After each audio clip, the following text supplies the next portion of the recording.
Assalamualaikum anak-anak kelas 3 Ibu. Bagaimana nih kabarnya? Semoga selalu diberikan kesehatan dan juga selalu dalam perlindungan Allah Subhanahu wa taala.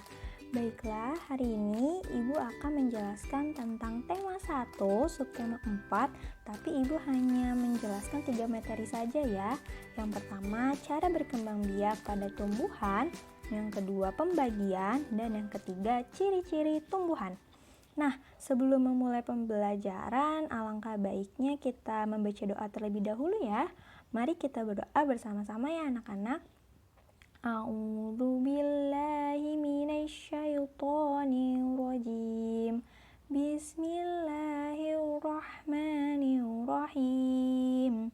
Rabbi zidni ilma warzuqni fahma. Ya Allah, tambahkanlah ilmuku dan berilah aku pemahaman yang baik. Amin ya robbal alamin. Oke, Masya Allah, pinter-pinter sekali anak-anak Ibu. Oke, langsung saja yuk ke materi pembelajarannya. Ibu akan menjelaskan yang pertama, cara berkembang biak pada tumbuhan. Salah satu ciri-ciri makhluk hidup adalah berkembang biak. Jadi, bukan hanya hewan dan manusia yang berkembang biak, tapi tumbuhan juga ikut berkembang biak. Tumbuhan berkembang biak untuk melestarikan jenisnya dan menambahkan jumlahnya. Tumbuhan dapat berkembang biak dengan 2 cara nih teman-teman, yaitu yang pertama secara vegetatif dan generatif atau penyerbukan.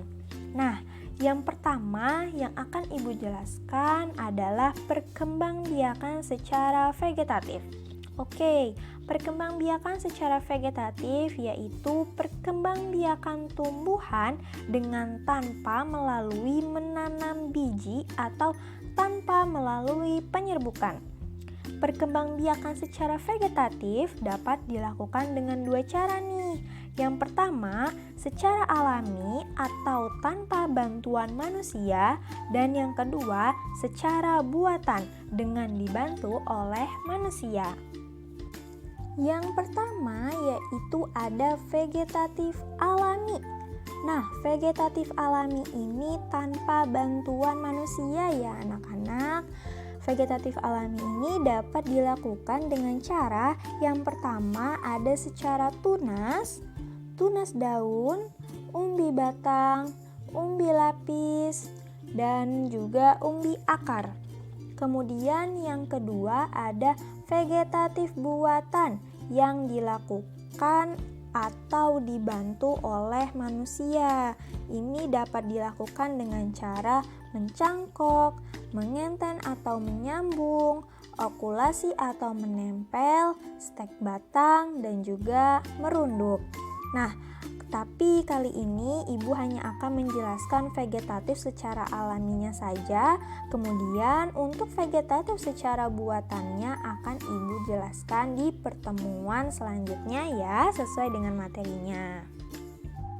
Yang pertama Ibu akan menjelaskan yaitu vegetatif alami tanpa bantuan manusia. Yang pertama ada tunas. Nah, tunas adalah tumbuhan baru atau anakannya yang tumbuh dekat dengan pohon induknya, yaitu contohnya ada nanas, bambu, pisang, dan lain-lain. Kemudian yang kedua ada tunas daun, yaitu tumbuhan yang mengalami tunas daun adalah cocor bebek. Tunas cocor bebek akan tumbuh di tepi daun. Yang ketiga yaitu umbi batang. Umbi batang adalah batang yang tumbuh dan berkembang di dalam tanah. Apa? Batang yang tumbuh dan berkembang di dalam tanah. Contohnya ada kentang. Teman-teman bisa lihat nih ya, kentangnya tumbuh di dalam tanah. Next, yang keempat ada umbi lapis. Umbi lapis terbentuk karena tumpukan daun yang tersusun secara rapi dan juga rapat. Contohnya ada bawang merah dan bunga bakung. Lanjut, yang terakhir ada umbi akar. Umbi akar adalah akar yang tumbuh membesar karena berisi cadangan makanan di dalamnya. Contohnya ada wortel, singkong, dan lain-lain. Oke, lanjut. Sekarang Ibu akan menjelaskan perkembangbiakan secara generatif. Perkembangan secara generatif adalah perkembangbiakan tumbuhan dengan cara menanam biji atau melalui penyerbukan. Nah, penyerbukan ini biasanya ditandai dengan adanya muncul bunga. Di dalam bunga ini terdapat putik dan benang sari. Benang sari menghasilkan serbuk sari. Kemudian serbuk sari inilah yang akan jatuh kepada kepala putik. Nah, proses itulah yang disebut sebagai penyerbukan. Jadi, dari penyerbukan itulah ada biji yang dihasilkan.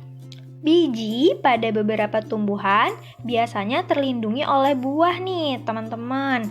Contohnya ada biji mangga, biji jambu, biji jeruk, biji semangka, dan masih banyak lagi. Sedangkan pada tumbuhan lain, biji tidak terlindungi oleh buah. Misalnya, ada biji jagung, biji padi, dan biji pinus. Biji tumbuhan tersebut akan tumbuh dan berkembang biak menjadi pohon. Awal-awalnya, biji akan bertunas dan di bagian bawah biji akan tumbuh akar.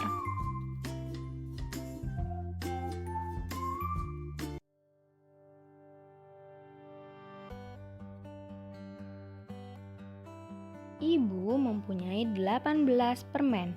Permen-permen tersebut akan diletakkan ke dalam 3 gelas dengan jumlah yang sama banyak. Berapa ya banyak permen yang ada di setiap gelas? Nah, sebelum mengerjakan, kita tulis kalimat matematikanya, yaitu banyak permen di setiap gelas sama dengan 18 dibagi 3. Nah, 18 sendiri itu adalah banyaknya permen, dan 3 itu adalah banyaknya gelas. Lalu bagaimana langkah-langkahnya? Langkah yang pertama, kita ambil 3 permen, lalu letakkan 1 permen di setiap gelas. Nah, seperti ini, kita ambil 3, kemudian letakkan 1 permennya di setiap gelas. Seperti ini, kita ambil 3, kemudian letakkan 1 permennya di setiap gelas. Karena sudah diambil 3, maka 18 permennya harus dikurangi 3 dulu ya. Seperti ini, kemudian lakukan berulang sampai permennya habis. Kita ambil 3 lagi, letakkan 1 per 1 di setiap gelas. Nah, kita kurangi 3 lagi. Kemudian kita ambil 3 lagi, letakkan 1 per 1 di setiap gelas sampai permen itu habis.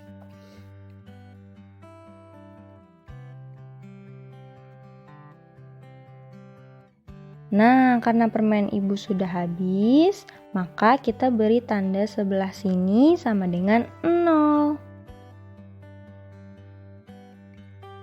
Nah, kalau anak-anak perhatikan, ada berapa kali pengurangannya ya? 1, 2, 3, 4, 5, 6. Oke, jadi ada 6 kali pengurangan berulang sampai habis.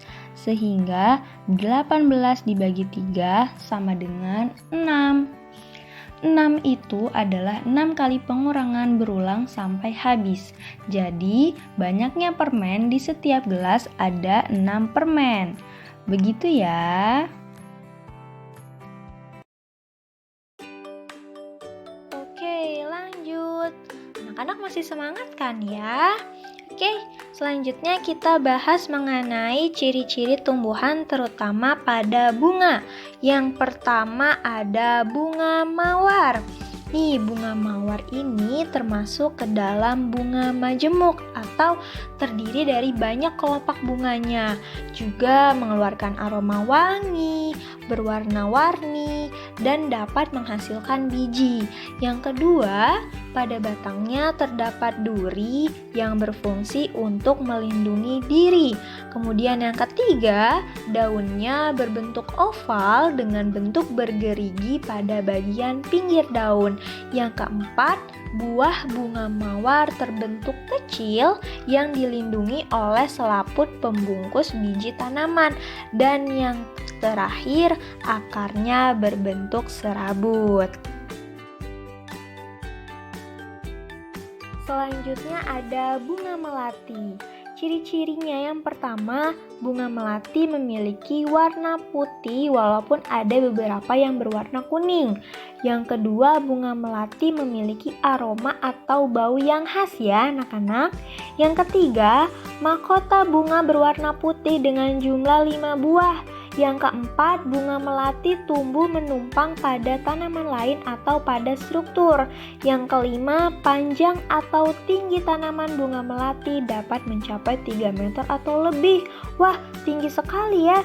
Yang keenam, daun bunga melati bertangkai pendek. Helaian daunnya juga berbentuk bulat telur.